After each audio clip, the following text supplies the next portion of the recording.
Bonjour à tous, ici on va continuer sur les vecteurs dans l'espace. On a vu les coordonnées cartésiennes, ça veut dire avec fx, fy, fz. Les coordonnées sphériques, on a dit qu'on a un rayon, une colatitude et puis une longitude. Et puis nous allons maintenant voir les cosinus des vecteurs. Comment représenter un vecteur avec les cosinus des vecteurs? Première chose, je vais tout simplement représenter l'espace cartésien. Alors l'espace cartésien, c'est un axe x, un axe y. Alors, je saute, donc ça c'est x. Ça c'est y, et ça c'est z. Et puis j'ai un vecteur, quelque part il est là, donc je vais le représenter lui aussi. C'est un vecteur force peut-être, hein. Je mettrai f, c'est un vecteur force, ça pourrait être un vecteur n'importe, donc vecteur force, je mettrai f.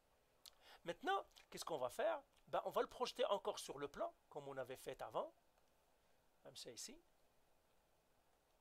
Et puis on va faire comme ce qu'on a fait avec les cartésiens, tout simplement comme ça. Et tout ça, je vais les mettre en pointillé.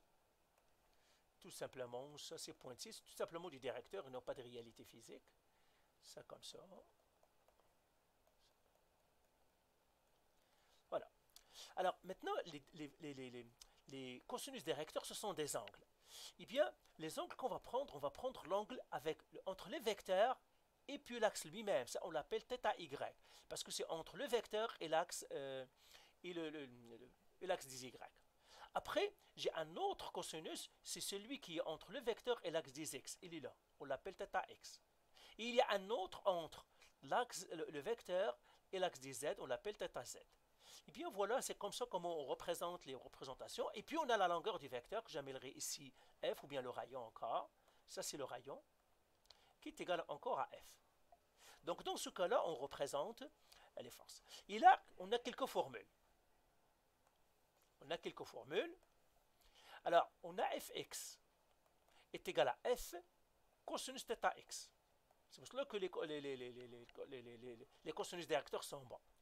La fy, la composante y, c'est-à-dire la magnitude cosinus θy. Et puis on a fz est égal à f cosinus θz. Cosinus θz. L'angle z. Et bien voilà, vous devez connaître ces formules-là. C'est ça qui me permet de... c'est-à-dire, si je connais les coordonnées cartésiennes, ça c'est les cartésiennes, et ça c'est les coordonnées avec les cosinus des vecteurs. Donc voilà pour cette vidéo. C'est tout ce que vous devez savoir pour ça, et on va voir dans la prochaine vidéo. Allez, bye.